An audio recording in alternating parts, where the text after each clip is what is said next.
तो इस वीडियो के अंदर मैं आपको बताने वाला हूँ कि अगर आपका फाइनल एग्जिट वीज़ा इशू होता है तो कैसे ट्रांसफर होगा। अगर कंपनी आपकी कैंसिल भी नहीं करती है तब भी उसके बावजूद भी ट्रांसफर होगा। विद प्रूफ मैं बताऊंगा। एक भाई का ट्रांसफर ऑलरेडी हो चुका है। भाई का फाइनल एग्जिट वीज़ा लग चुका था, उसके बावजूद भाई ने अपना नकल कफाला मुकम्मल कर लिया। कंपनी ने कैंसिल भी नहीं की फाइनल एग्जिट वीज़ा को, उसके बावजूद भी ट्रांसफर कंप्लीट हुआ। हेलो एवरीवन, कैसे आप लोग? उम्मीद करता हूँ सब ठीक से होंगे। तो आज मैं एक बहुत बड़ी अपडेट देने वाला हूँ आपको ट्रांसफर के हवाले से, तो लाजमी वीडियो को पूरा देखें और उन बंदों तक शेयर करें जो अपना नकल कफाला करना चाहते हैं। यहाँ पर भाई देखें, आप सभी को पता होगा जो सबसे बड़ी प्रॉब्लम है यहाँ पर फाइनल एग्जिट का। क्या फाइनल एग्जिट के दौरान हम नकल कफाला कर सकते हैं? ये हर बंदे के माइंड में चलता है। और जब भी आप नकल कफाला करने जाते हैं तो आपकी कंपनी कफील यही धमकी देती है कि आपका हम फाइनल एग्जिट वीज़ा इशू कर देंगे, आपको आपके मुल्क भेज देंगे। तो यहाँ पर बंदे डर जाते हैं और बैक स्टेप हो जाते हैं, ट्रांसफर नहीं लेना चाहते हैं, बोलते हैं कि नहीं, कंपनी फाइनल एग्जिट भेज देगी। लेकिन आज इस प्रॉब्लम का मैं आपको सॉल्यूशन बताने वाला हूँ। ये वीडियो और ये बहुत बड़ी अपडेट है, तो लाजमी इस वीडियो को पूरा देखें और मेरे पेज को भाई, चैनल को सब्सक्राइब करें। आप वीडियो देखते हैं बट सब्सक्राइब नहीं करते हैं। तो इस वीडियो के अंदर मैं आपको बताने वाला हूँ कि अगर आपका फाइनल एग्जिट वीज़ा इशू होता है तो कैसे ट्रांसफर होगा। अगर कंपनी आपकी कैंसिल भी नहीं करती है तब भी उसके बावजूद भी ट्रांसफर होगा। विद प्रूफ मैं बताऊंगा। एक भाई का ट्रांसफर ऑलरेडी हो चुका है। भाई का फाइनल एग्जिट वीज़ा लग चुका था, उसके बावजूद भाई ने अपना नकल कफाला मुकम्मल कर लिया। कंपनी ने कैंसिल भी नहीं की फाइनल एग्जिट वीज़ा को, उसके बावजूद भी ट्रांसफर कंप्लीट हुआ। तो स्टेप बाय स्टेप मैं आपको बताने वाला हूँ इस वीडियो के अंदर, तो वीडियो को भाई लाजिम पूरा देखें। देखिए भाई, अगर आप मेरे से बात करना चाहते हैं तो इंस्टाग्राम पर मुझे मैसेज करें। मैं आइडिया पर शेयर करूंगा इंस्टाग्राम के ऊपर। और उस भाई से अगर बात करना चाहते हैं तो मैं इंशाल्लाह उस भाई का भी नंबर शेयर कर दूंगा। आपको अगर मजीद जानकारी चाहिए कि कैसे फाइनल एग्जिट कैंसिल हुआ और कैसे भाई ने ट्रांसफर लिया तो मैं इसमें बताऊंगा आपको। लेकिन अगर आप ज़्यादा जानकारी चाहते हैं तो मैं भाई का नंबर भी शेयर करूंगा। तो चलिए मेन टॉपिक की तरफ चलते हैं कि भाई का नकल कफाला कैसे हुआ फाइनल एग्जिट वीज़ा लगने के बाद भी। तो देखिए, आप सभी को पता है कि यहाँ पर ट्रांसफर करने के लिए आपके पास कीवा होना चाहिए और एक कंपनी होनी चाहिए जिस कंपनी में ट्रांसफर करना चाहते हैं। तो भाई ने कीवा पर तलब एक्सेप्ट की थी। कीवा पर जो भाई ने रिक्वेस्ट एक्सेप्ट की थी, ट्रांसफर रिक्वेस्ट, जो 90 डेज का नोटिस पीरियड चल रहा था। आप सबको पता है कि जैसे आप तलब एक्सेप्ट करें कीवा के ऊपर तो 90 दिन का नोटिस पीरियड जाएगा। अगर आपका इकामा वगैरह सब कुछ वैलिड है तो इकामा अगर एक्सपायर है तो डायरेक्ट ट्रांसफर पे जाएगा। बट अगर आपका इकामा वैलिड है तो 90 डेज का नोटिस पीरियड जाएगा सिस्टम से। तो भाई का 90 डेज का नोटिस पीरियड चल रहा था। 60 दिन खत्म हुए थे नोटिस पीरियड का। 60 दिन खत्म हुए थे, कंपनी ने क्या किया, फाइनल एग्जिट वीज़ा इशू कर दिया।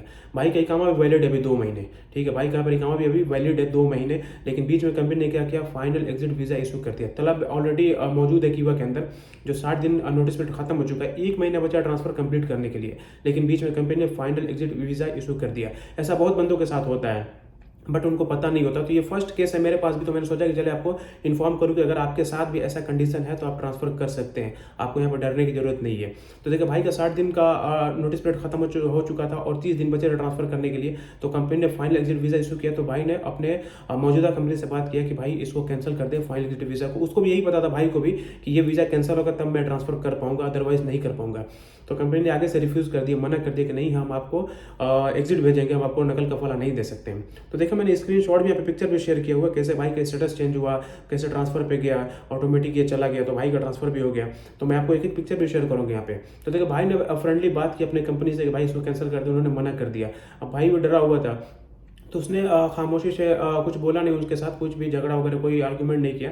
बोला ठीक है चलो देखते हैं। तो उसने अपनी नई कंपनी को इन्फॉर्म किया कि ऐसा ऐसा सीन है, 1 महीना बचा हुआ है। उनको भी ऑलरेडी पता है कि नोटिस पीरियड का, और इन्होंने फाइनल वीज़ा इशू कर दिया, तो अब मेरा ट्रांसफर कैसे होगा।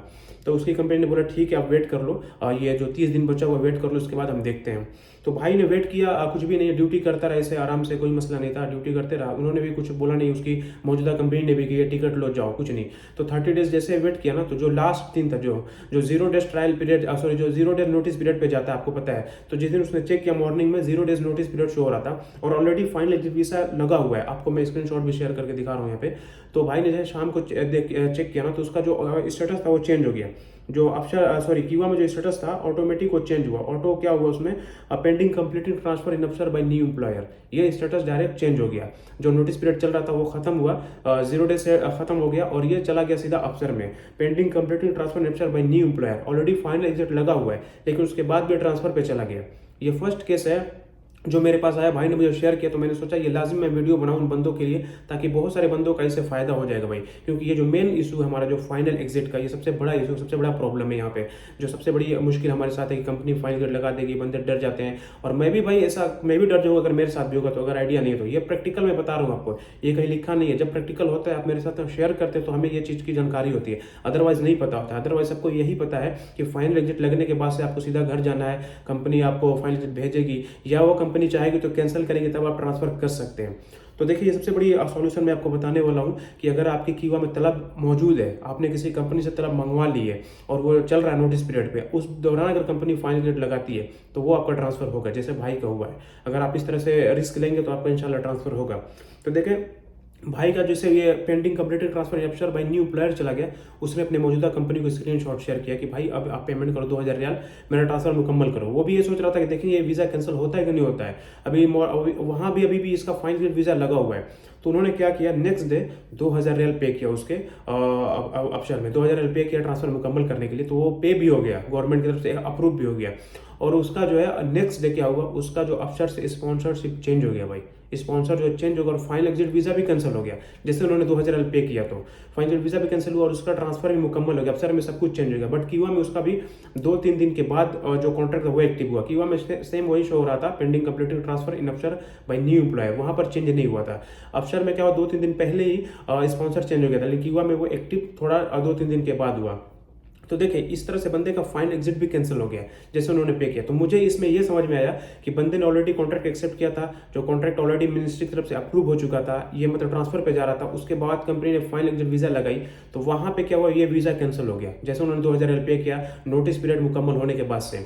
तो अगर आपके साथ भी इस तरह कंडीशन होगा तो आप ट्रांसफर कर सकते हैं। लेकिन देखिए, मैंने बताया आपको कि भाई का इकामा वैलिड था, जब भी फाइनल वीज़ा लगता है तो 60 दिन का होता है, 60 डेज का। लेकिन भाई के यहाँ पे फाइनल वीज़ा लगा हुआ है और इकामा भी वैलिड है 2 महीने। तो अगर इस तरह से आपके साथ है तो आप ट्रांसफर कर सकते हैं। अगर आपका बीच में इकामा एक्सपायर होता है, सपोज कि आपका 20 दिन बचा हुआ है इकामा में और कंपनी ने फाइनल वीज़ा लगा दी और आपका तलब भी चल रहा है कीवा के अंदर, तो इस कंडीशन में आप क्या करेंगे, इकामा तो एक्सपायर होगा, आपको पता है कि इकामा एक्सपायर हो जाएगा तो फिर मुश्किल होगा आपके साथ। तो उस कंडीशन में आपको लेबर कोर्ट को रिपोर्ट करना है कि आपका तलब ऑलरेडी एक्टिव है कीवा के अंदर, इस कंपनी का नोटिस पीरियड चल रहा है, अभी मेरा इकामा भी एक्सपायर होने वाला है और मेरी कंपनी फाइनल एग्जिट वीज़ा लगा दी है। तो इस कंडीशन में भी आपका ट्रांसफर होगा अगर आप मकतब अमल को रिपोर्ट करेंगे तो इस तरह से अगर आपके साथ कंडीशन है, अगर आप मेरे से बात करना चाहते हैं तो इंस्टाग्राम पे मैसेज करें। अगर भाई से बात करना चाहेंगे तो मैं उसका भी नंबर शेयर करूंगा मजीद जानकारी के लिए। और प्लीज़ इस वीडियो को शेयर करें उन बंदों तक जो बंदे परेशान हैं, क्योंकि बहुत बड़ी अपडेट है आपके साथ मैंने शेयर किया। तो चलिए मिलते हैं आपके साथ नेक्स्ट वीडियो में।